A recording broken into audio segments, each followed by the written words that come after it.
Ano to? Sino yung halip-parip na yan? Ako yung babae niya. Pinagkatiwalaan kita!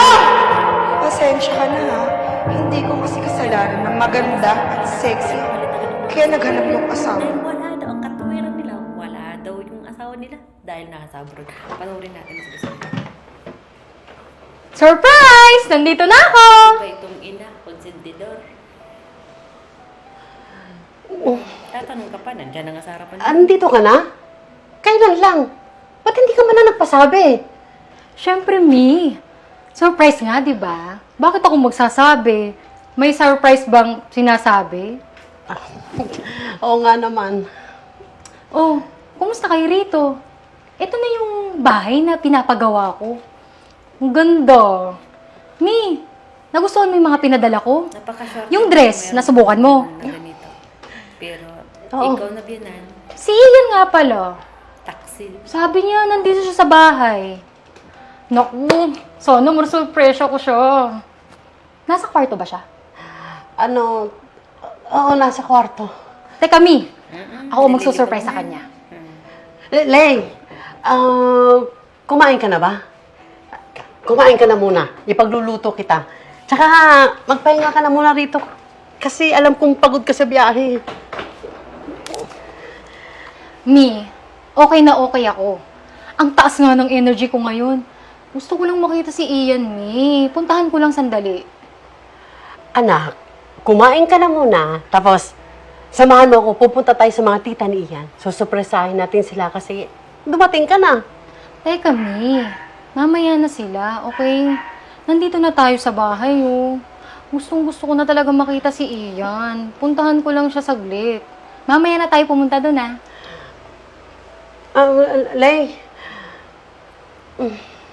Mi, parang Eh, syempre, pinipigilan mo ginagawa akong niya pumunta doon sa taas. sa bahay-bahayan. Ano bang meron doon?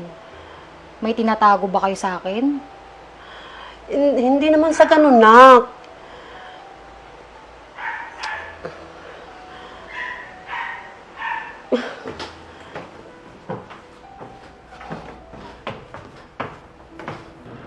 Ano to pisubok mo sa akin? Astig to ah. Sus, Effective talaga. Siyempre, robust kaya yan. Try and tested. Subok na subok. Ano, parang nag-enjoy ka ba? Siyempre naman. Ikaw yung katabi ko eh. Bakit kasi hindi mo pahiwala yung asawa mo? Gusto ko na maging legal wife. Tsaka hello, di hamak naman na mas maganda, mas masarap at presyo ko kaysa sa kanya, no? Tama ka naman, mahal, pero alam mo naman na kailangan pa natin ng pera niya, di ba? Pero ito lang masasabi ko sa'yo ah. Kapag natapos na natin yung bahay na pinapagawa natin, hindi na natin siya kailangan. Sa ngayon, tiis-tiis na muna tayo. Kailangan pa natin yung perang pinapadala niya monthly eh. No, tiis na naman. Pero sige, basta yung iPhone 16 ko ha, pag nagpadala siya this month, sa akin mo na yun. Oo naman. Bahay nga, pinagawa ko para sa'yo eh. iPhone pa kaya. Ang sakit, di ba? Mahal!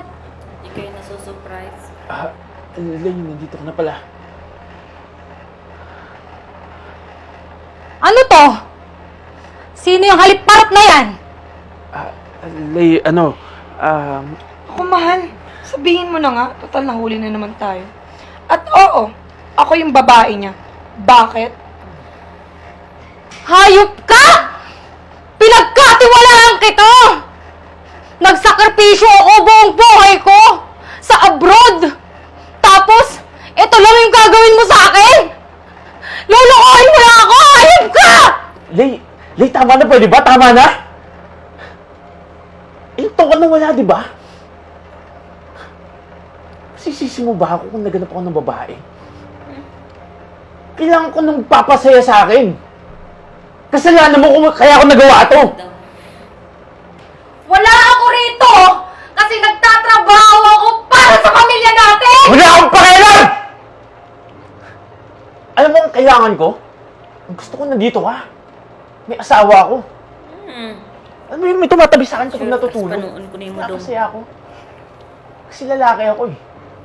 Alam mo, doon ka nagkulang. Pagiging asawa mo. Kaya huwag na huwag mo tataasan ng boses! Hindi mo masisisi kung ba't ako naganap ng babae. Kasi wala ka, di ba? Alam mo, ayoko sa'yo. Aalis na ako dito, ha? Pastilan. Diyos ko. Naku sis, pasensya ka na ha. Hindi ko kasi kasalanan na maganda at sexy ako. Kaya naghanap yung asawa mo. Kasi, weak shit ka.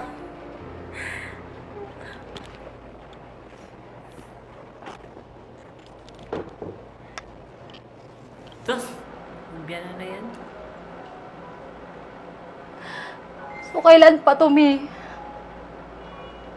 Kailan niyo pa ako niloloko?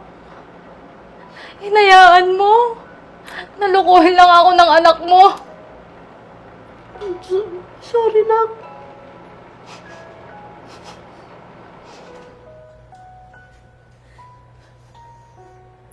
Masakit pa talaga itong sitwasyon na to.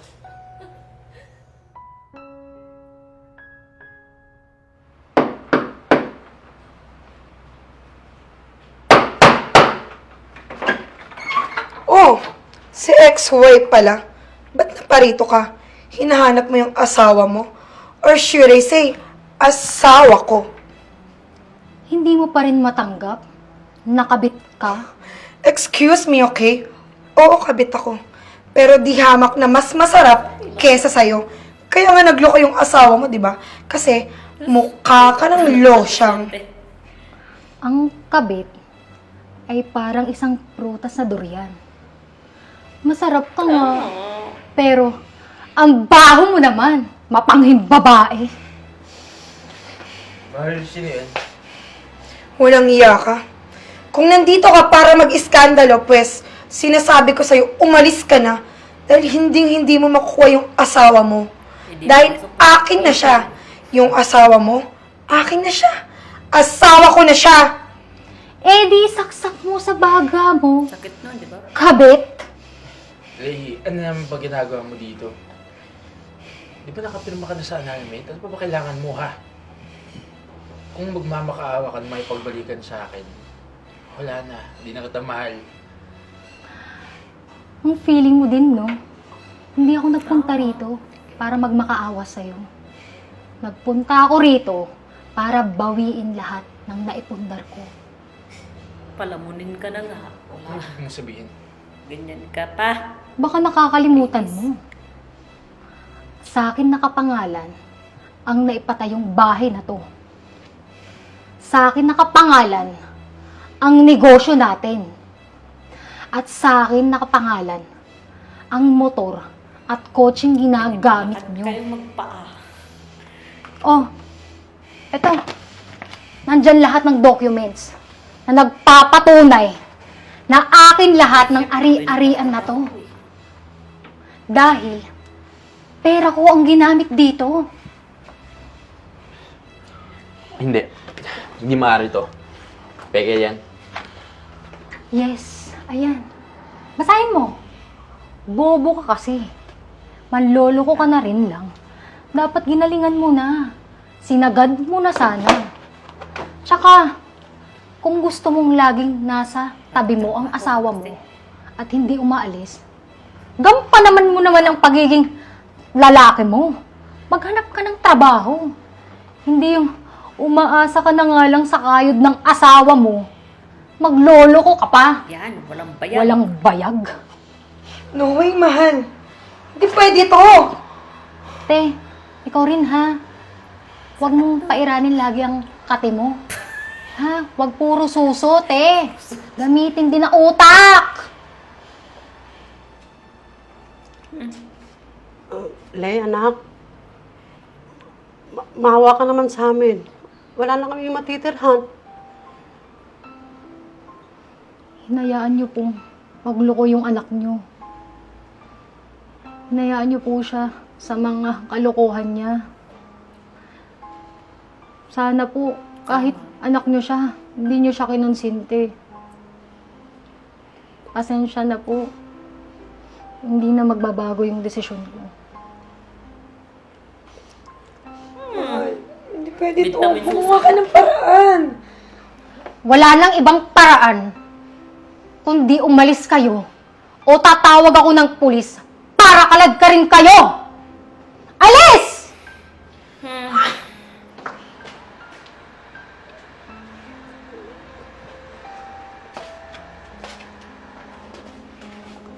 Huwag kang umiyak. No, no, no, no, no, no. Don't cry. No, don't cry. Nakuha mo na lahat. Masakit nga naman talaga. Yung nagtatrabaho ka sa ibang bansa. May pundar lang lahat. May bigay mo lang sa pamilya. Pero yun lang palang aabutan mo. Na ikaw pala ang nasosurprise. Kaya sana maging aral dito sa lahat po ng mga tao dito sa mundo. Na hindi basihan yung kailangan ng katawan mo. Okay, sige sabihin na natin kung gusto mo pala na nandyan laging asawa mo. Gampanan mo yung pagiging isang lalaki mo. Dahil sa panahon ngayon, sa panahon noon, di ba? Lalaki naman talaga nagpapakain sa babae. Hindi yung babae ang nagpapakain sa lalaki. Tandaan nyo yan. Kaya nyo inaasawa para laging nandyan sa tabi nyo. Hindi inasawa nyo para magiging alipin nyo. Or kaya para magiging iwan na nga lang. Kaya kung nagustuhan mo ang video na to, huwag mo kalimutan i-share. Share mo kung gusto mo. Ayaw mo, di ba? So for today's video, huwag mo kalimutan i-share. Follow na din ako.